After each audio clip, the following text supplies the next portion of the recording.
So, welcome back, everybody, to another episode of the Transfer Portal CFB podcast. Week three preview. Already going into week three. Kicked off as we speak with Texas State and Arizona State currently tied at halftime. So, we'll get to that a little bit later.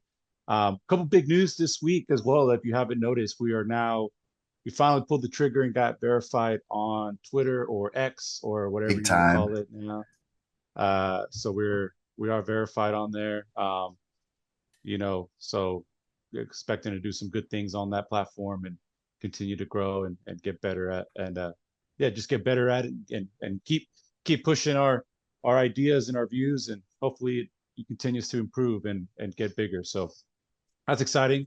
Shout out Adam, my co-host here, for getting that done. But yeah, some cool stuff happening. But yeah, let's get right into it. We have a lot to talk about. It's been lot of it's 2 weeks already, 2 weeks in, and we got a lot of storylines already. Um, First, there's been a couple of surprise teams that have started, and we want to kind of see and break down if they're legit, if it's just a fluky start that are going to fall back down earth, or they're legit. So this segment, pretenders or contenders, have a group of teams that are kind of they're kind of new on the scene. So let's start with uh, Boston College. They're 2-0. They they beat I guess supposed to be decent Florida State team on Are the you road. sure? Yeah, right. We don't know. So they're 2-0. They're ranked 24th. I think it's the first time they've been ranked in a couple of years. I don't know exactly uh, what what what the exact stat is, but they're 2-0. I mean, they beat Duquesne this past weekend, so there's really not much there. They go into a really good matchup with number six Missouri, which we'll get to later. But what do you think? Boston College, are they a pretender or a contender in your eyes? Um, right now, I'm going to say they are a contender. And I'll say that Okay. because based on a contender to compete in AC. I'm not saying they're a national championship contender, but like they could play a huge role in how everything plays out, especially in the ACC. Based on their style of play, they have a style of play. They're able to run the ball really well. We saw that against Florida State. I think they had the ball for 29 minutes or something crazy.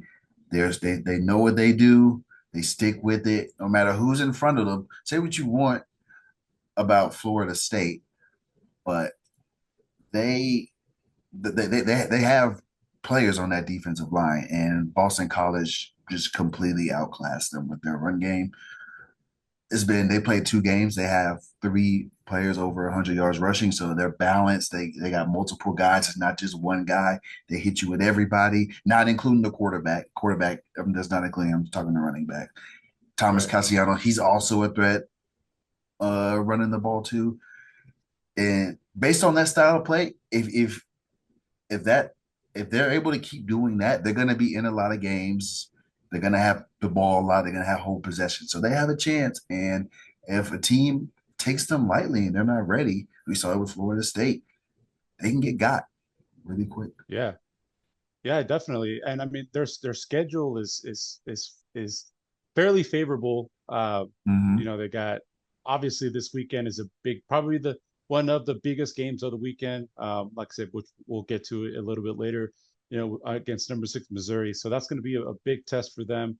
But after that, I mean, it's kind of smooth sailing. With Michigan State, who's kind of, they're kind of working things out. They're kind of rebuilding a little bit. Western Kentucky, Virginia, Virginia Tech, who lost to Vanderbilt, and then they have Louisville, and the back end of the season That's at at home though, isn't home. it?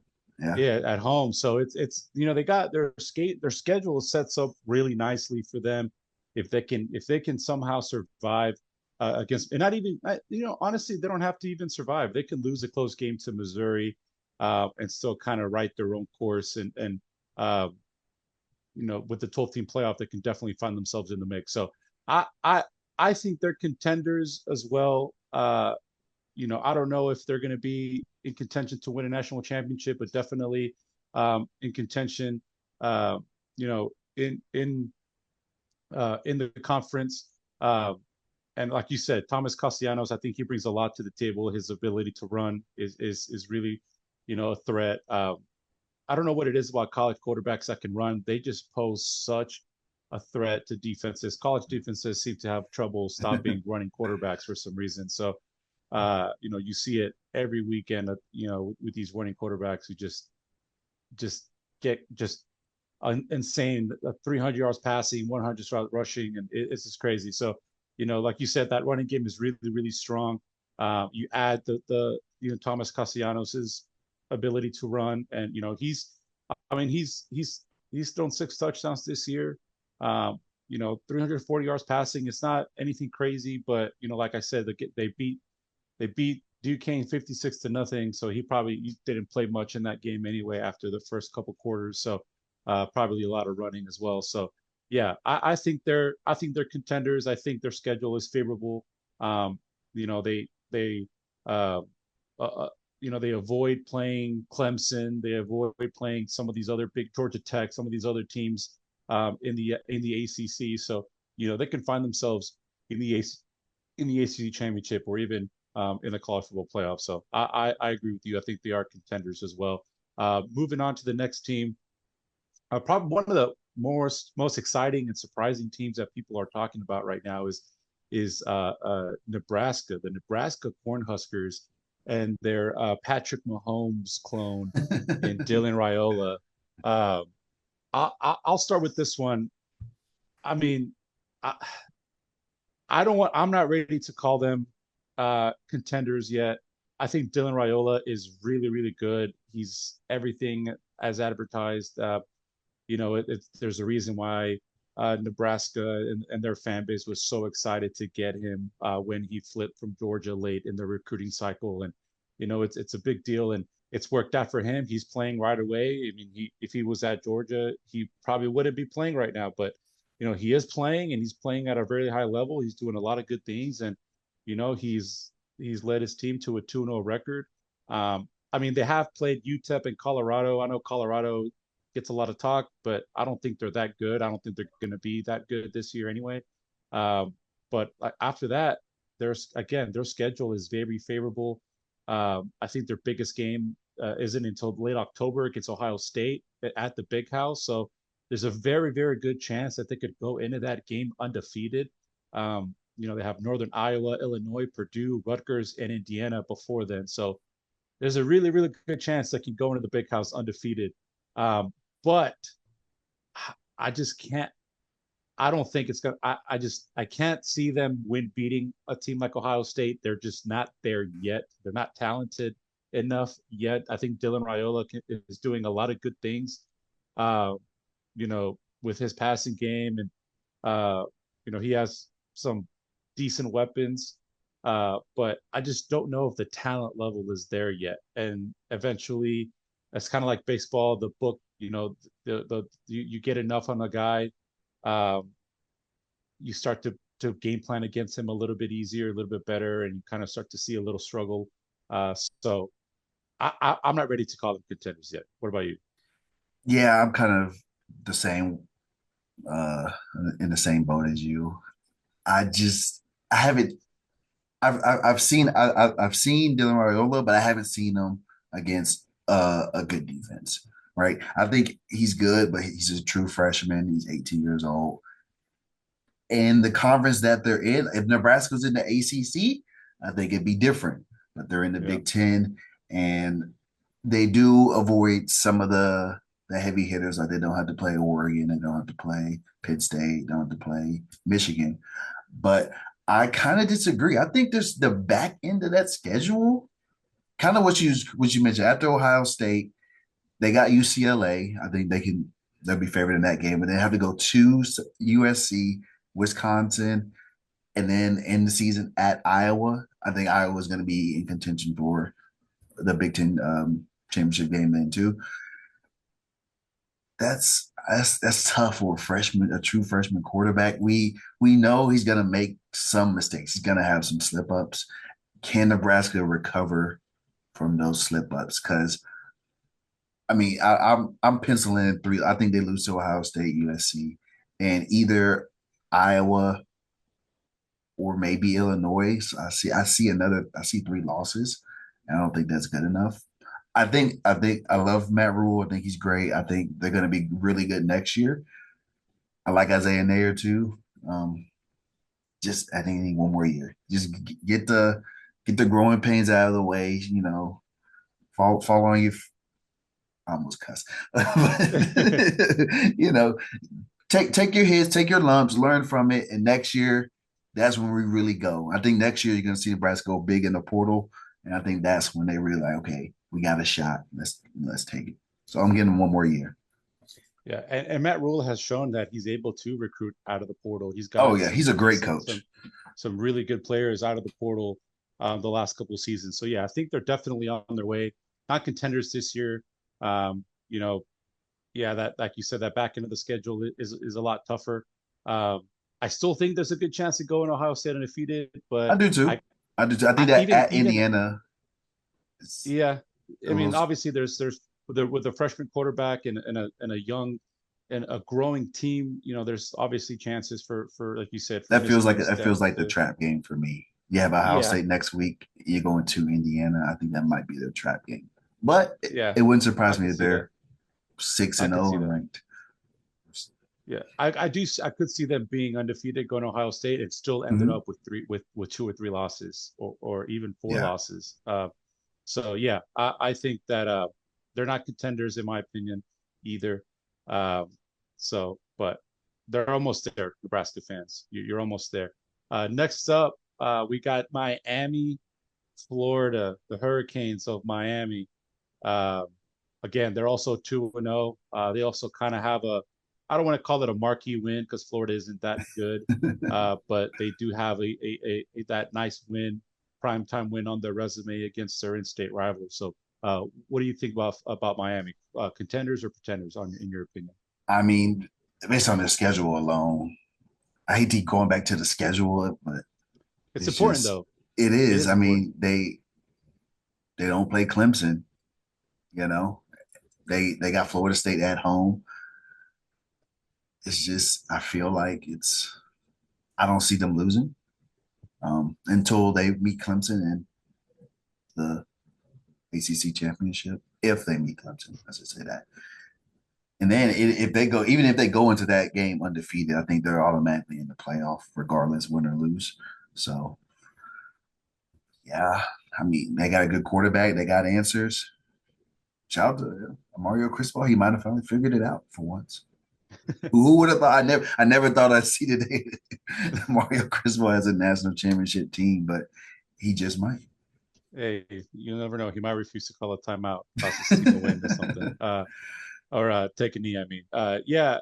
I think I'm gonna go with the contender. I think they're contenders. I think again, like you said, I don't want to keep harping on their schedule, but they have a favorable schedule as well, and that's all that. And I think that's very important because if you're undefeated or if you're 11-1 and find yourself in the ACC championship game, all you have to do is especially in the 12 team playoff is find a way to get in, and it changes everything. So you know, I know it's a lot of these teams that are 2-0 that are expected to be really good. It's kind of hard to gauge because they have one win against a Power Five team or Power Four team, and then they have a win against, you know, Florida A&M. A team like Georgia, they Clemson, and they play Tennessee Tech. So it's kind of hard to gauge exactly what they have when you're playing a team like that.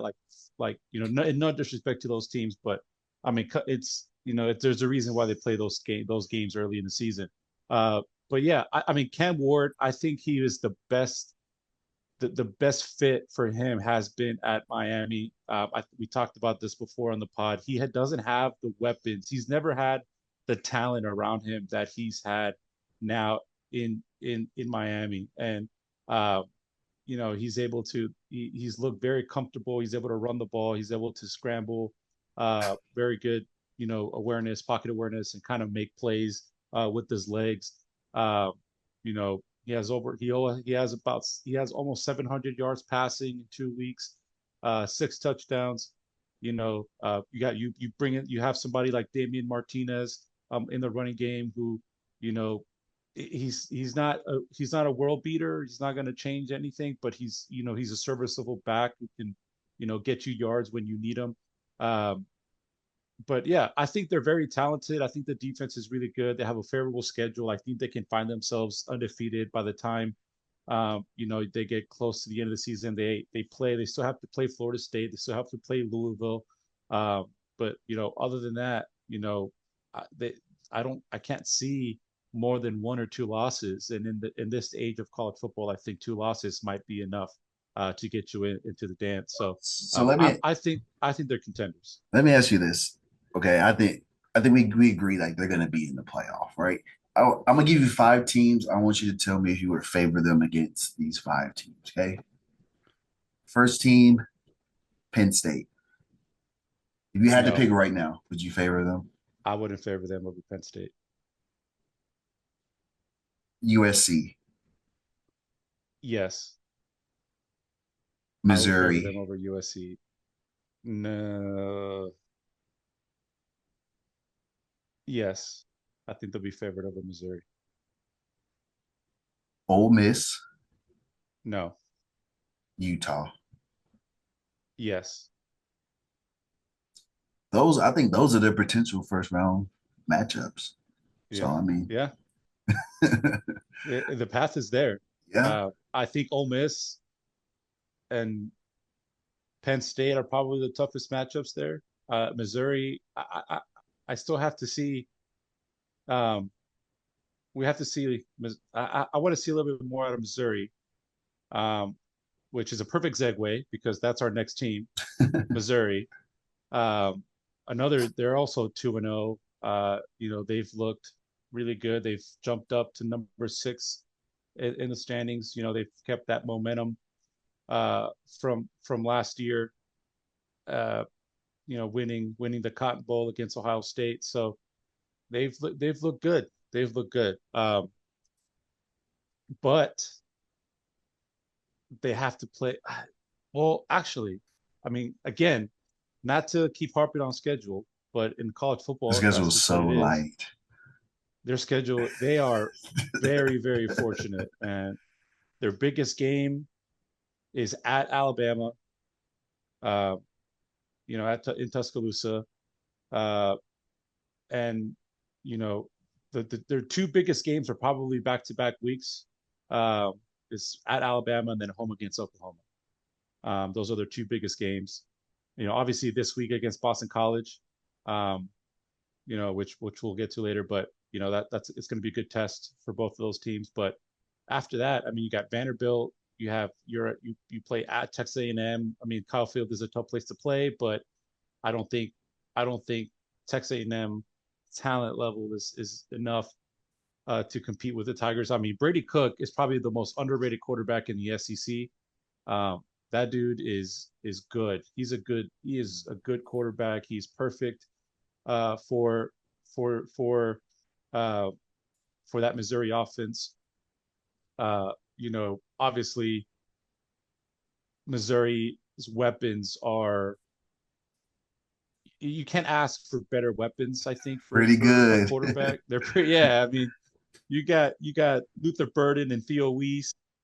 Uh, that's a pretty good couple of guys to have as a quarterback. Brady Cook, he doesn't make mistakes. He's more of a game managing quarterback, in my opinion. He might not have that raw talent that some of these other quarterbacks have, but with those talents, just put the ball in the air and let him do the work. So I think Missouri is a contender simply because they don't have to play Georgia, they don't have to play Texas, they don't have to play Ole Miss. Their biggest game is at Alabama, which Alabama will be coming off playing Texas. They'll be coming off playing Georgia. Um, so I they're gonna go through the ringer. I think Missouri might be a top 3 team by the time they play. Yeah, Like it wins based on because Georgia has to play Texas and Alabama. and Alabama before then. One of those are going to be They're gonna jump Georgia or Texas, I think, if they keep winning.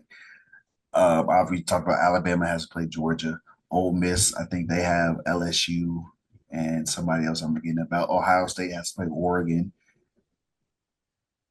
and before they didn't play Oregon before then. So, they could be the number one team in the country, It, honestly, yeah, I mean, which when is you insane to think about. But it is pretty crazy to think about. there's six right Just like you now. said, I mean, it might not even be anything that Missouri does. Like you said, yeah, they just Georgia has to play on the road against Alabama, against Texas, and against Ole Miss on the road. That's a number two, number five, number two, number four, and number five teams in the country. So Georgia has to go and play on the road against those three top five teams, and you know, it's unrealistic to assume that they're going to win all three of those games. And if they do, then there's no question they should. They're probably the best team in the country, and it doesn't matter at that point anyway. But it's kind of hard to imagine them winning all three of those games on the road. So there's a path there for Missouri to sneak in there ahead of Georgia and find themselves in the SEC championship game, or like you said, go into Tuscaloosa as a top three team or as the number one ranked team in the country. So yeah, yeah, there's definitely a path there for Missouri for sure. But they have to beat Boston College this weekend. I think you have to do it. You can't afford to lose games that you're not supposed to lose. I said this about Georgia too. When you have those three big teams in your schedule, you can't afford to lose. Uh, the other games. to all the other games. You can't. Missouri has to go undefeated against the teams they're favored against, and then find a way to win some of those one of those games against Alabama and Oklahoma. One of those, if they win one of those two games, they're in the playoff. If they win one of those two games, they're in the playoff. I That would I I think I'm a lean pretender right now. okay. I think they're gonna be in the playoff, but I don't see championship contender. I'm gonna wait. I'm on the fence. I want to wait. I'm gonna watch the game this week. I want to see how they do against Boston College's run, and then at Texas A&M. I want to see that game too. How they handle that. Yeah, it's going to be interesting. We'll have to see how they handle these. But Vanderbilt. Vanderbilt. They're not. It's looking like they're not the. yeah, not the same Andy. They're not. Yeah, they're not the sleeper, the bottom feeder Vandy that we've seen. They're undefeated as well. It's They just beat Virginia Tech. So I'm looking at the top 12. I wouldn't me personally. I wouldn't favor them to win any of the versus the other top 12. I wouldn't favor them to win any of those games. who Missouri? Maybe, yeah, Missouri. Me personally, maybe Miami. I think all these other teams would get them, but we'll see. Yeah, yeah. Uh, and speaking of top 10, our final team uh, in this segment that we want to talk about is uh, their their they used to be division rival. Now there's SEC doesn't have divisions anymore, but the team right behind them in the AP Top 25, Tennessee, uh, another great 2-0 start off great quarterback play. What's your take on that? Are they pretenders or are they contenders in your eyes? See, I'm going complete opposite. I think they're legitimate contenders because of Nico, who he's a redshirt freshman, so he has a year. Josh Heupel, we know about his offense, right? To me, he's kind of like Lincoln Riley always said. If he just figures out a deep how to play defense, I think Tennessee will be really good. They look really good against NC State. I mean, they completely dominated that game. They might have the number one draft pick on that defense, James Pierce. I mean, I don't see I don't see any huge flaws in this team right now, and we know they can score. They have an easiest schedule. It's about medium. It's not a hard schedule, so I don't think they'll be too beat up by the time they get to the playoffs. I'm gonna go contender. I like them. Yeah, yeah. As much as I hate to admit, I do think they are contenders as well. We've seen what Josh Heupel's offense looked like with a quarterback that can command an offense. We saw what he did with Hendon Hooker a couple years Mm. ago, ranked number one. They're at a point a couple years ago, until uh, obviously Hendon got hurt and they lost to Georgia, who didn't lose to anybody that year. So that's not really much to hang your hat on, but or to keep your to head your head held down low. But yeah, I do think they're legitimate contenders. I think Nico uh, Lamalavea. I hope I'm saying that right. Lamalavea. I didn't even try and say it. I couldn't Imalavea. Yeah, injure. these Samoan dudes, man. Your last names are. It took me 3 years to say Ungala, DJ Ungalalale. Let's see, I still can't say it. Uh, I thought I had it I down. say I I think you can't just even. butchered that one. I just I don't butchered think the that hell out of was that. Yeah, close. uh, I'm just not gonna even try. Sorry, DJ. No disrespect. But anyway, yeah. I mean, Nico, he's the real deal. He's very, very good quarterback. I think he's probably, a top three, maybe top three quarterback in the SEC. Um, and yeah, I mean, Really they're make an legit. argument. Yeah, you definitely make an argument. They're legit. Their schedule is tough. They do have a tough schedule. They play at Oklahoma, at Georgia, at home against Alabama. Um, so they have a pretty tough schedule, which it could fall in their favor if they can win. If they can win some of these games, they can definitely find themselves, you know, ranked up pretty high to put themselves in the playoffs. Uh, so yeah, so their schedule is tough. They're in the SEC. Uh, they have their offense. They have the offensive firepower to win a lot of football games. And they can fall back on their offense if their defense isn't playing as well as they should. So yeah, I think they're very good. I think they're legitimate. I think they have a legitimate chance of being in the conversation to win a national championship.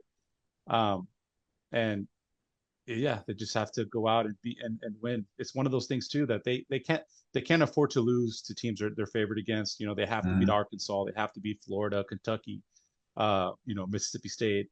They have to win those games, and then flip a coin against Oklahoma and Georgia and Alabama. So Yeah, uh, I think even I think the schedule is tough, but I think the timing of those games I think is favors Tennessee. Like Oklahoma, they didn't look good last week, so they get them next week, right? yeah, So have they figured it out yet? I'd rather play them early than late.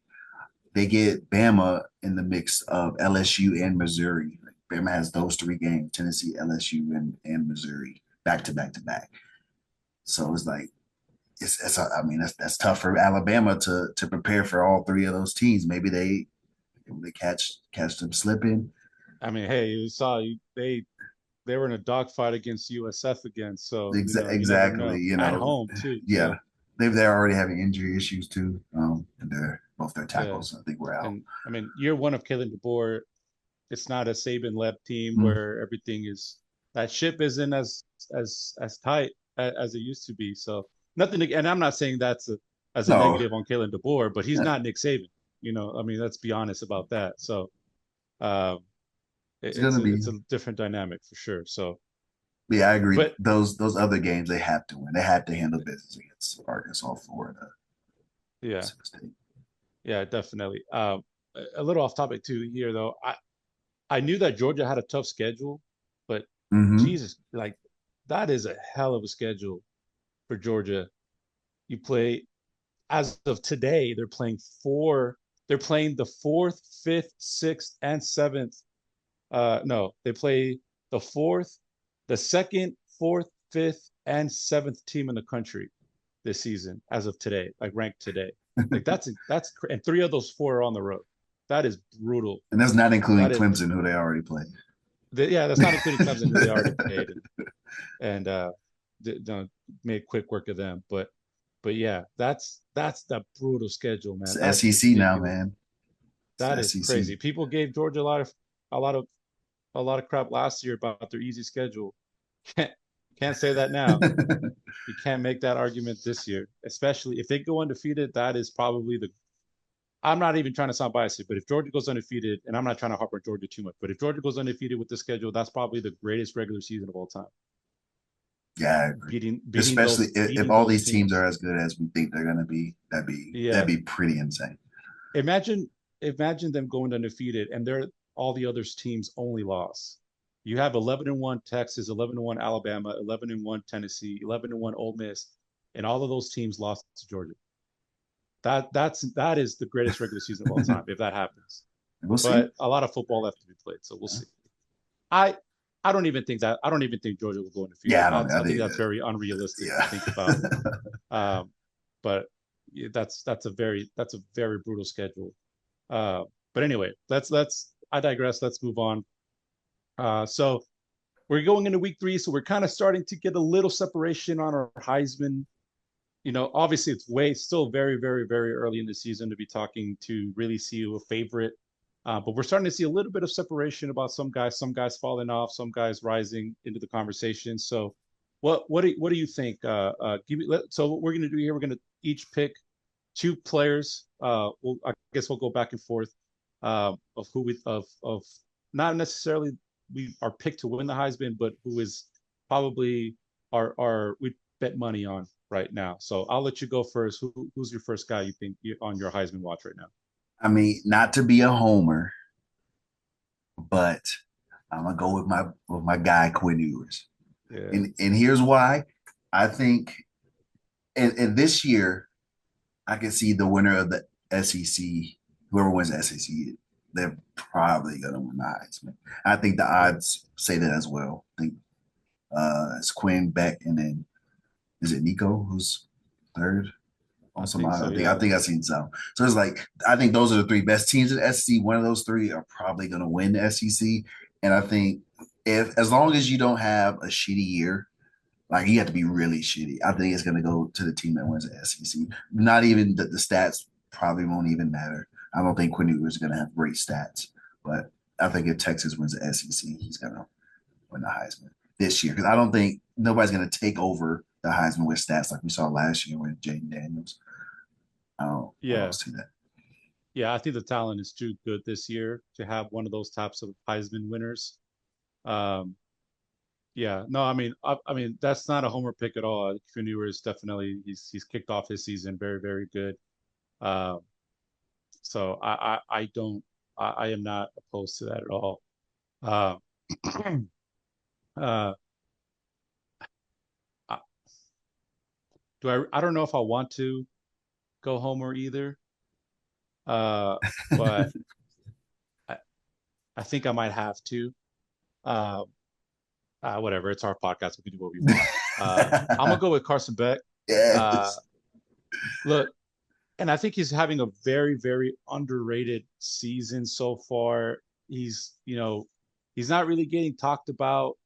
Obviously, and I'm not trying to play that picture like, oh, you're the underdog. No, I'm not trying to say that at all. But I'm just saying that he's just having a very low key year this season so far to start.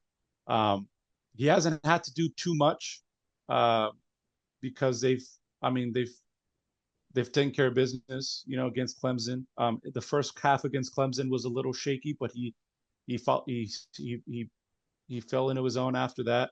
Uh, he only has 520 yards passing this year, which, he only played the first 2.5 quarters last week against Tennessee Tech, but in those 2.5 quarters, he tied the record for most touchdown passes thrown in a game by a Georgia quarterback, and which is which is surprising. It's 5 is the record, but um, yeah, I mean, he's completed 70% of his passes, 7 touchdowns. He's just taking care of business, no turnovers. He's taking care of business. He's doing what he needs to do. Like I said, it's very underrated. Kind of, he's not really getting the hype because he's kind of just doing his thing and dominating. He hasn't played in any big game yet, any big time prime time game where there's a lot of eyes on him. So you know, uh, but I still think he is the best quarterback in the SEC right now, uh, and I don't think that's a hot take by any means. I don't think it's No. I don't think it's that hard to argue. Yeah. Uh, but yeah, I mean he's as long as he continues to play the way he does and Georgia keeps winning, I don't see how he does. He isn't in that conversation, or he doesn't find himself in New York for the Heisman Trophy. But first big road test this week against Kentucky. I don't Kentucky's not that good this year, I don't think, but it's still a good road test against an SEC opponent. And then you have an off day, you have a bye week, and then the biggest test of all against Alabama and Tuscaloosa in 3 weeks. So yeah, but so far I wanted to make sure to get his name out there because I feel like he's getting a little, He gets some underlooked. disrespect. He gets some Yeah, disrespect. We can call it disrespect. yeah. It's kind of one of those things. It's kind of like I don't want to. I'm not trying to compare him to Brady, but it's kind of Brady. Like he's just who he is, and it's not sexy, it's not cool, it's not Mm-hmm. flashy, but he just does what he needs to do. And uh, like that's why sometimes Brady was passed for MVP for somebody a little bit more flashier and cool, and so. But yeah, he's doing what he needs to do. But if he continues to do what he does, very efficient, he's going to find himself in New York, and Yeah. if they keep winning, he'll be hoisting the trophy. So, but that we got our homer picks out of the way. All right, What's your let's next go for who's real. your Now, next now pick? we go Yeah, for let's go real. for real now. Yeah. Okay. All right, I'm gonna go a little bit further down. I could have got some obvious ones, Cam Ward, Nico, but I'm gonna go with Miller Moss, Oh, okay. Wow. Yeah, that's a USC, deep cut. Yeah. and here's why. You USC, I think they're gonna be really good this year. They have a big test, not this week, but next week. But we've seen it with Lincoln Riley. He'll he'll let his quarterbacks get their shine. He did it with Baker. He did it with Kyler Murray. If they're in the running, he'll leave them out there in the fourth quarter of a blowout and let them go get the stats. And I think Miller Moss, we kind of saw he's capable of doing that. I think USC is going to really compete in the Big Ten and have a shot at winning the Big Ten. Even you never know. So I think if they can make it to the Big Ten championship game, which I don't, it's not a foregone conclusion that I mean, I think them versus Penn State, them versus Oregon, those are pick'em games for me. I don't think Oregon or Penn State are that much better than them, so they could easily be in that Big Ten championship game against Ohio State. If they get there and he's balling, they might make the play as good as they made the playoffs. Miller Moss, Lincoln Riley might have him a third one. Hey, yeah. Yeah. He three Heisman's, four Heisman's for Lincoln Mm-hmm. Riley. You said Uh, three. Baker and Kyler are the only ones, right? no. He got Caleb Williams too. Oh, I'm stupid. Yeah. I was like, wait. I forgot Yeah. about He's fourth. Caleb. I forgot about Caleb. But yeah, but I mean, and like, I feel like they've all, well, Caleb Williams kind of did it, but nobody was picking Baker really to win the Heisman. Kyler Murray, he just Yeah. transferred there. Nobody, well, he sat out. But like, no, they weren't favorites until you started watching them play. You're like, hold on, they got a little something going on. And I feel like Yeah. this was happening, what could happen with Miller Moss. Caleb Yeah. Williams is obvious. I forgot. I don't know how I ran. Yeah. No. That's that's a great pick. I mean, if anybody knows how to produce Heisman Trophy winning quarterbacks, it's Lincoln Riley, and Miller Moss definitely looks like he's playing the part.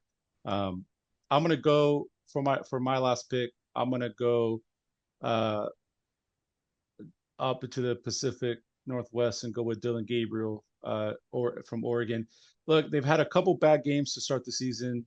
Definitely not the way they wanted to start the year. They had a very sloppy game against Idaho, and then survived by, oh man, they are so lucky to survive that game against Boise State Should last have week. lost.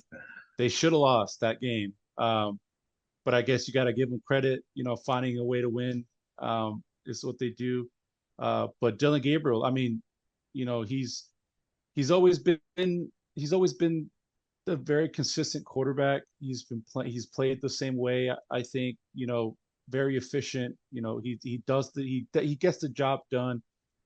He hasn't had, the high end results when it comes to winning football games, and I think a lot of it's there's other things involved. It's a team sport, and a lot of things aren't out of his control. Um, but yeah, I think he's in a great system. We saw what that Oregon system did to Bo Nix. I think that's something that's similar that can happen to Dylan Gabriel, and um, you know he has shown he has shown that he's capable of doing that and playing at a high level. And if they continue to win, they're expected to be, in contention for a national championship and in contention in the Big Ten. And if he can continue winning and continue to produce, uh, then there's a path for him to get to New York and be a part of that Heisman Trophy ceremony. So they have to play better, though. I mean, you A can't lot have better. another game like that. A lot They have to better. play a lot better. They could very easily a play here or there that could very easily be 0-2 against a F, FCS team and a Group of Five team. So yeah, they got some work to do. I don't think it's all on him. I think the defense needs to play better. Um, yeah, and I, as I'm talking about Oregon and uh, Boise State, how could we not mention probably the darling of the season so far and Ashton Genty? Like that dude, he has 9 touchdowns in 2 weeks. Like that's ridiculous. He kind of fell off. He Uh, had four in the first half of the first game.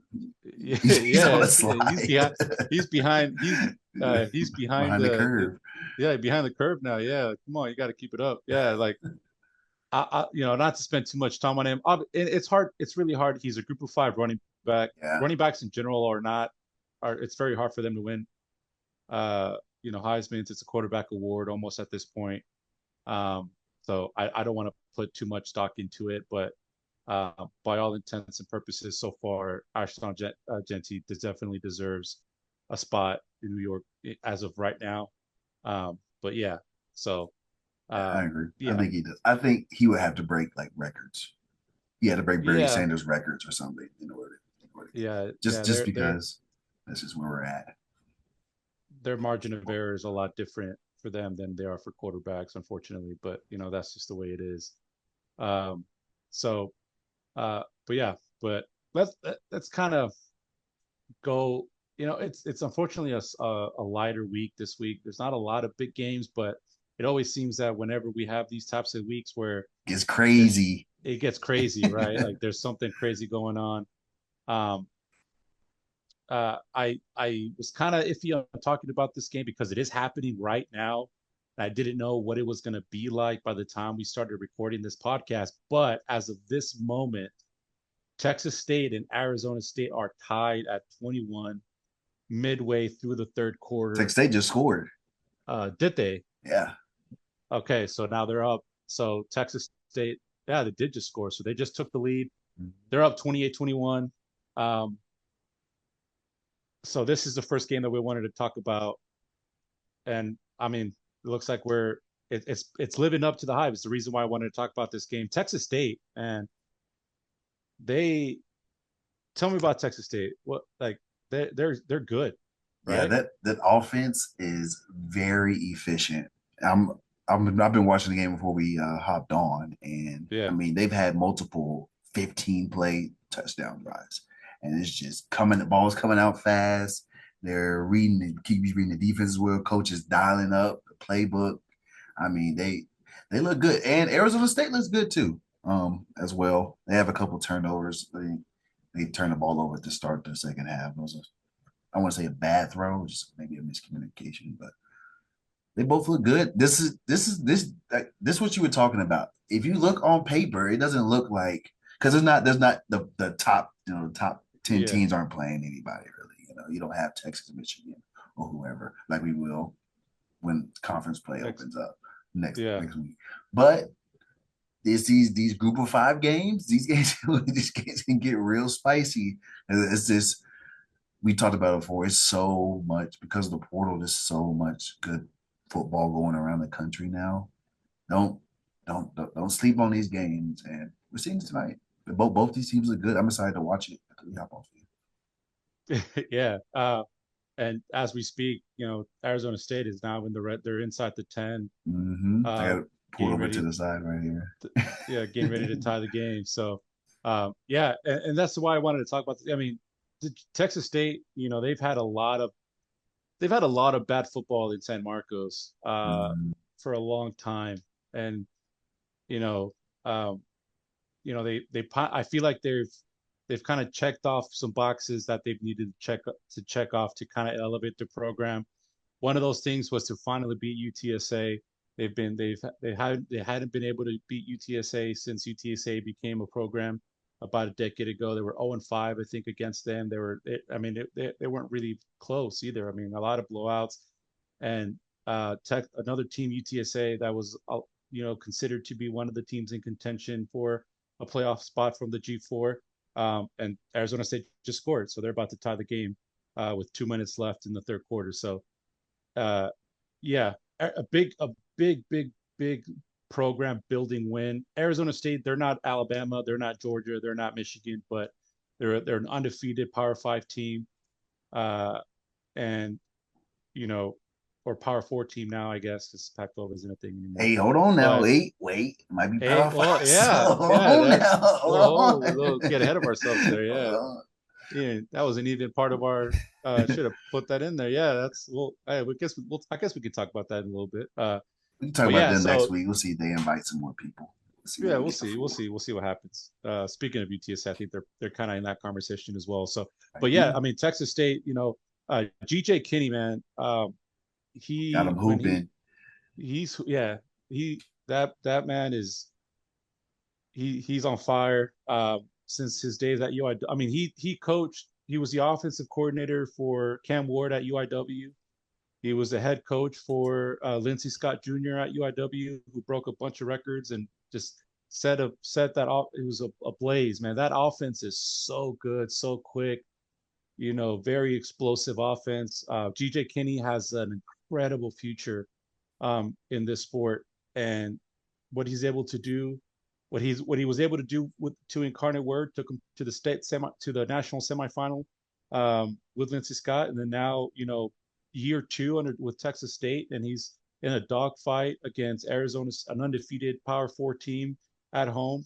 Um, Things are changing in San Marcos for Texas State, and you know, I am I did go to UTSA. I am a UTSA fan, so it's a little bittersweet to see because we are considered rivals, but I can't hate on what GJ Kinney's doing. Um, I will they say, like Arizona State is also they I think they're gonna be going places too. Their yeah, quarterback Sam Levitt, he transferred there from Michigan State. I know this because I was in the Big 12 in NCAA, and he killed me. He's a freshman. He killed me for 4 years. But that motherfucker is fast, and he can spin it too. And he's playing well today as well.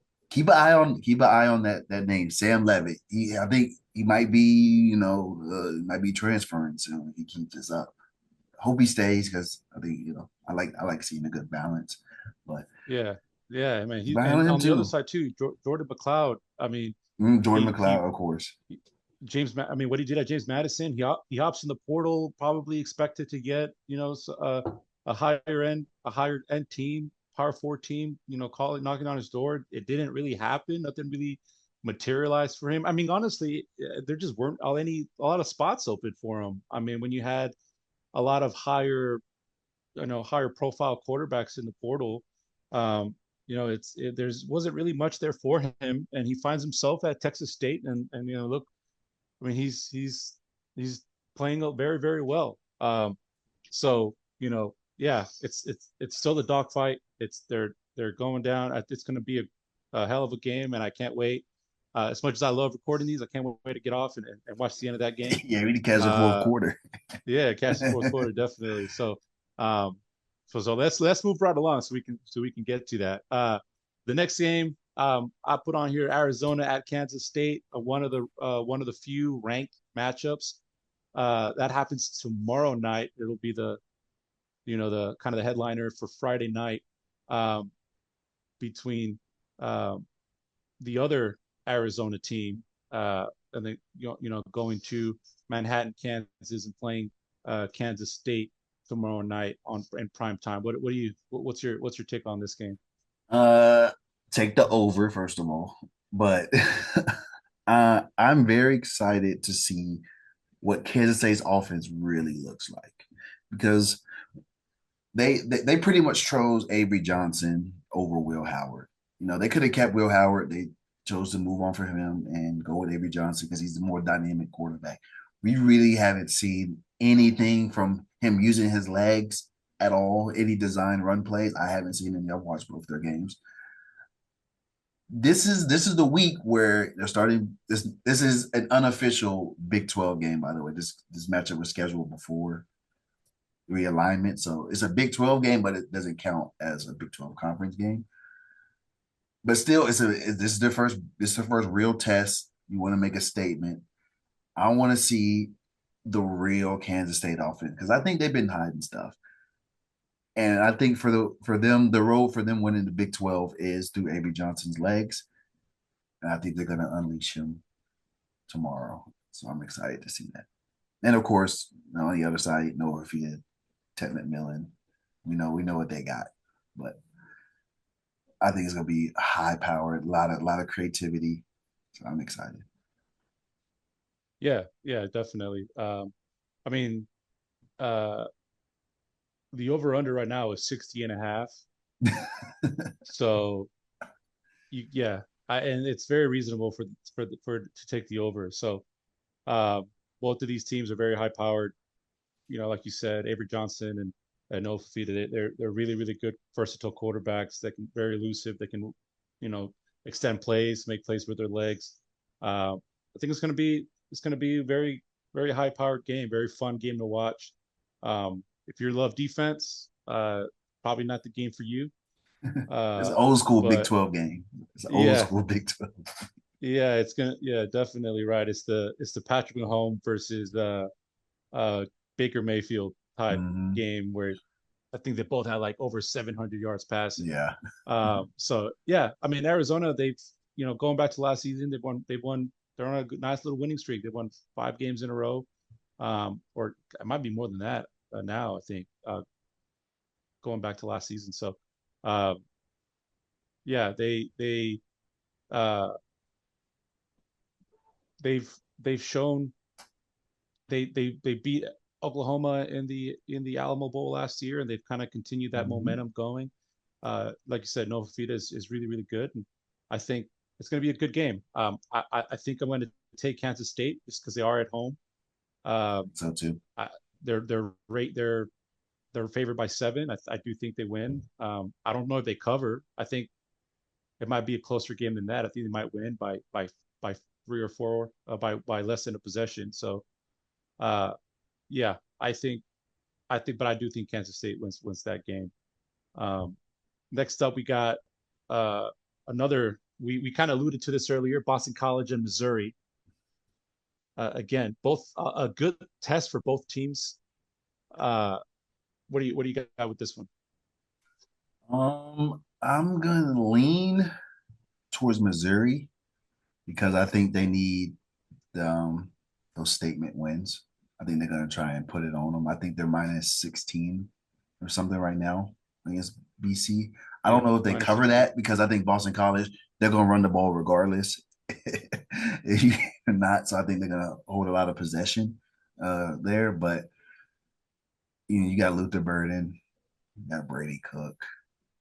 I think they're going to try and make a statement early in the SEC and that people know that they offer the doubters like me. They gotta, and it sucks, but style points matter. And I think versus a ranked opponent, I hate to be disrespectful, but they're not. They're a ranked opponent, but they're beatable, right? They're favored by 16, so Yeah, they should be able to hang up a lot of points. Say we beat a ranked opponent by this much. Get those style points because later on in the year you need them. And we saw that last year with Florida State. They didn't have enough style points. It's kind of just yeah, what it is. So I'm going Missouri. I think they cover. I have them at minus 16. I think they cover that. And yeah, yeah. I do as well. I have Missouri as well. I think that offense is really really good. Um, you know, but like I said, Thomas Castellanos, his ability to run is going to be a good test for Missouri. But just those weapons for Missouri, Brady Cook, Theo Weiss, obviously Luther Burden. I Um, yeah, that's a think good they'll be statement able to win. score too fast. I think, for Boston College. Yeah, I think so too. It's going to be hard to keep up with the scoring. It could be easily where if Boston College can keep it, can prevent themselves falling down. It could be half into the first quarter and they could already be down 14-0, Yeah, 21-7 or something like that. So, it can get out of hand very quickly for Boston College. So they're going to have to kind of, play it, kind of force them to play to their speed, kind of, keep control of the game. Don't let Missouri get, you said, speed up the game and speed up the tempo of the matchup. So I do think Missouri wins. I do think they cover. They're at home. I feel like they feel the momentum that they have coming off last season. They know that things are different in Columbia, Missouri. Uh, so yeah, I think Missouri covers. I do think, and they do win um, with a nice statement win before their schedule kind of gets a little tough later on. So I do think Missouri is going to win that game as well. Uh, and finally, our last game to talk about. It's not a ranked game, but it's we've seen what Oregon's done the last first couple of weeks. So now they go to their in-state rival for the Apple Cup against Oregon State. Uh, what let's see what your thoughts. What do you got on that one? I think this game might be closer than the point spread says it at least. For one, it's a rivalry game, right? And early in the year, rivalry games. This game was only played in the last game of the season. It's a little bit early. I don't think teams got everything figured out. Oregon clearly doesn't have everything figured out. And I did some research. The home team has won every one of these games for the last 5, 6 years. Last time was 2018 that the home team lost. Wow. Oregon State's at home. They're getting 17, 18 points. I don't see the spread being that big based on what we've seen from Oregon. I think Oregon wins. I'm not saying that Oregon's gonna win the game, but I definitely think they cover. Okay. Yeah. I don't like giving up double digit points to your rival. I Yeah. don't like that. Yeah. It's tough. It's a tough thing to do. And I I think I am going to take the spread. I do think that Oregon covers. I think they need a statement win. They And do I bad. I know Oregon Is this State. it though? I mean, it's better than winning by 3 against Boise State. Yes, true. You go on the road against your in-state rival, and these rivalry games in college football, always tend to be a little bit. A little They tend to chippy. mean a little bit more, a little fluky sometimes. Emotions are a little higher. It takes a little bit. It takes the wind a little out of the sails a little bit because it's not the last game of the season like it normally is. So it's kind of just thrown in the middle of the schedule, like kind of like a here, damn, here's your rivalry game. I'm glad they Uh, kept it going though. Like, yeah, you know, it's I important. wish other teams did, Oklahoma State, but I'm glad they Yeah, kept it's it going. important. Um, to, yeah. So I think Oregon needs a statement win. I think they need to kind of get back to. I mean, they were considered championship favorites, championship contenders at the beginning of the season. After 2 weeks, they don't look anything near a championship contender. Well, So I think they know that. I think Dan Lanning knows that. He's going to come out and kind of get his team ready to have a statement win. So I think they win pretty handily. I but at the same time they've looked vulnerable, and Oregon State can take advantage of that. They're better than Boise State. They're obviously better than Idaho was. So they need to. They just it, you can't let yourself get caught lacking 3 times in a row. Uh, yeah, fool me once, shame on you. Fool me twice, shame on me. Fool me can't get fooled again. Uh, let me ask you this: if this game is close to, how far do you think they drop in the rankings? We've seen them drop already a lot. They dropped all the way to 9. You think they drop out of the top 15 if this Oh, I game is think close? they definitely, yeah. I think I don't know. The AP voters, they're very stubborn. They like to think they know more. So I don't think it will be a significant drop. I think maybe five five spots. I think is probably the place. If they win, I mean, they'll still be ranked, I think, if they win. Yeah, of course. But if they have another game like they did against Boise State, and it takes a last second field goal or um, you know, then yeah, I could see them drop. But it's also how they play. I mean, if they're winning, if they dominate the game and it's just one of those late scores and or just kind of, it's closer than what the scoreboard is closer than what the game was, Hmm. that I don't think that'll matter much. But I don't think this game makes them move up unless somebody loses. But I don't think they can do anything to move them up in the rankings. But I can definitely, yeah, if it's another close game, I see them dropping out of the top 10, maybe the top 15. Um, if it's under 10 points, I'm almost sure they'll be in the 12 to 15 range. I agree. If it's one possession, they'll be in the 12 to 15 range, I think, I in the agree. standings. But that's going backwards still, though. I mean, Yeah. you can't afford three close games in a row. You haven't even reached, If you reach the tough your part, the meat of the yeah. schedule, you This should is drop. your easiest part of the schedule. Like you shouldn't be. Yeah, Oregon. You beat Idaho by 10. You beat Boise State by 3 in a last second field goal. You still have to play Ohio State. You still have to play Michigan. You still have to play Washington. You still have to play UCLA, Michigan State. I mean, you were like you cannot. You got to stop playing with your food, man. I mean, you're about to get you're about to get bit hard later in the season if this is how they're going to play football. So yeah, I like to see Oregon with the statement win. And I think Dan Lanning will get these guys ready to go out there and play and have a statement game. So I'm going to go with Oregon, and I think they cover. I think they win by 20 plus. So, uh, but yeah, but that pretty much does it. We covered a lot. We a lot of stuff. I mean, we're turning along week 3 already. Hey, Um, we're deep in it. We're knee deep. we're deep in it We're knee now. Yeah, deep. the early season stuff is all. I feel like we were just watching the count, like, oh, 30 days to college football, 25 Hmm. days, and now we're week 3 is kicking off today. So um, every year it gets faster and faster. The season goes by quicker and quicker, but gotta enjoy it.